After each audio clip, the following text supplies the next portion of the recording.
আপনি বাসে কিংবা রাস্তায় কিংবা বাসায় ফোন চাপতেছেন হঠাৎ করে আপনার কাছের প্রিয়জন কিংবা ছিনতাইকারী হোক, সে যদি আপনার ফোনটা এরকম করে নিয়ে যাওয়ার সাথে সাথে কিন্তু আপনার ফোনটা অটোমেটিকলি লক হয়ে যাবে। সে চেষ্টা করলেও কিন্তু আপনার অ্যাকাউন্টে আপনার ফোনে কিন্তু প্রবেশ করতে পারবে না, প্লাস আপনার যাবতীয় অ্যাকাউন্টগুলো কিন্তু সে দেখতে পারবে না। তাহলে চলুন আজকের গুরুত্বপূর্ণ এবং মজাদার সেটিংসটা শিখে আসি। অবশ্যই ভিডিওটি শেয়ার করবেন, লাইক দিয়ে শুরু করুন। বন্ধুরা, আপনারা সরাসরি ফোনের সেটিংসে চলে আসবেন। আসার পর একেবারে নিচে চলে আসবেন। এটা কিন্তু সবার প্রত্যেকের ফোনে থাকবে, অ্যান্ড্রয়েড ফোন হলেই হবে। তো নিচের দিকে দেখতে পাচ্ছেন গুগল অপশন, জাস্ট গুগল একটা টাইপ করে দিবেন ছোট্ট করে, তারপর নিচের দিকে চলে আসবেন। নিচের দিকে আসার পর এখানে দেখুন অল সার্ভিস। তো এখানে একটা ট্যাপ করবেন। এখানে ট্যাপ করার পর নিচের দিকে অনেকগুলো অপশন শো করবে দেখবেন। তো এখানে একেবারে নিচে চলে আসবেন। এখানে দেখবেন যে থেফট প্রোটেকশন, তো এখানে একটা ট্যাপ করবেন। এখানে ট্যাপ করার পর এখানে দেখতে পাচ্ছেন তারা ভিডিওতে দেখাইতেছে, দেখতে পাচ্ছেন একজন আপনার ফোন নিয়ে নেওয়ার সাথে সাথে কিন্তু আপনার ফোনটা লক হয়ে গেল।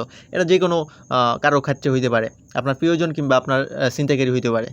তো আপনার নিচের দিকে চলে আসবেন। এখানে দেখতে পাচ্ছেন এটা কিন্তু আমার অলরেডি অন করাই আছে। তো আপনারা জাস্ট এই যে এখানে আমি অফ করে দিলাম, আবার অন করে দিলাম, জাস্ট অন করে দিলাম। এটা অন করার সাথে সাথে এখন আমি জাস্ট এখান থেকে বের হয়ে আসবো। বের হয়ে আসার পরে জাস্ট এখন আমার হাত থেকে যেই ফোন টান দিক না কেন, আমার এটা সরাসরি ফোনটা লক হয়ে যাবে। এটা সেফটি খুবই মারাত্মক লেভেলের। তো ভিডিওটা অবশ্যই শেয়ার করবেন বন্ধুদের মাঝে।